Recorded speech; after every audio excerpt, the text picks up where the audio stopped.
Zee 24 तास एक पाऊल पुढे। पुणे बॉम्बस्फोटांचा छडा लागलाय। इंडियन मुजाहिदीनच्या 3 दहशतवाद्यांना या प्रकरणी दिल्ली पोलिसांनी अटक केली आहे। हे तिघही यासीन भटकळचे जवळचे साथीदार आहेत। या तिघांपैकी एक पुण्याचा तर दोघं दहशतवादी मराठवाड्यातले आहेत। या तिघाही दहशतवाद्यांचा धक्कादायक कट होता। पाहूयात नेमका पुणे बॉम्बस्फोटांचा छडा कसा लागला। 1 ऑगस्टला साखळी बॉम्बस्फोटाने पुणे हादरलं होतं। या बॉम्बस्फोटाचा छडा लागलाय।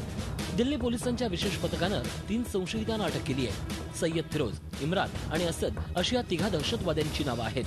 हे तिघेही इंडियन मुजाहिदीनशी संबंधित असल्याची माहिती मिळते आहे। यासीन भटकळचे हे तिघेही जवळचे साथीदार। सीरियल ब्लास्ट जो 1 अगस्त 2012 को हुआ था, उनको उस मामले को सुलझा लिया है। हम लोगों ने इस मामले में 3 लोगों की गिरफ्तारी की है। इनके नाम हैं असद रहने वाले हैं नायगौन औरंगाबाद जिले के। इमरान खान ये रहने वाले हैं पीर बुरहान नगर नियर मस्जिद साले हिंद नांदेड़। और तीसरे हैं सैयद फिरोज उर्फ हमजा, ये शुक्रवार पेठ पुणे के रहने वाले हैं। मुंबईत बॉम्बस्फोट घडवण्याचा या तिघांचाही कट होता। त्याच दरम्यान पुण्यातल्या येरवडा जेलमध्ये कातील सिद्दीकीची हत्या झाली। त्याचा बदला घ्यायचा या तिघांनीही ठरवलं आणि अचानक योजनेत बदल करून पुण्यातल्या जंगली महाराज रोडवर बॉम्बस्फोट घडवले। यातला सय्यद फिरोज पुण्यातला आहे।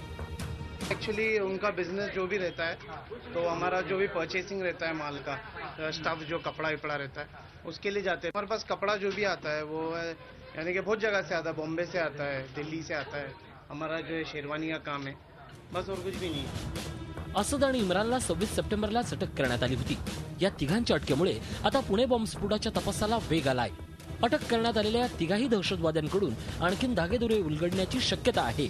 पोलिसांनी केलेल्या खुलाशानुसार पुण्याशी या पुण्यातल्या बॉम्बस्फोटांचे तार हे नक्कीच जोडले गेले आहेत हे स्पष्ट झालं आहे। आणि त्याचाच एक भाग म्हणजे हे दुकान आहे जे फिरोजच्या मालकीचं आहे। व्हिडिओ जर्नलिस्ट नितीन सांगमोरसह अरुण मेहत्रे, झी 24 तास पुणे। झी 24 तास एक पाऊल पुढे।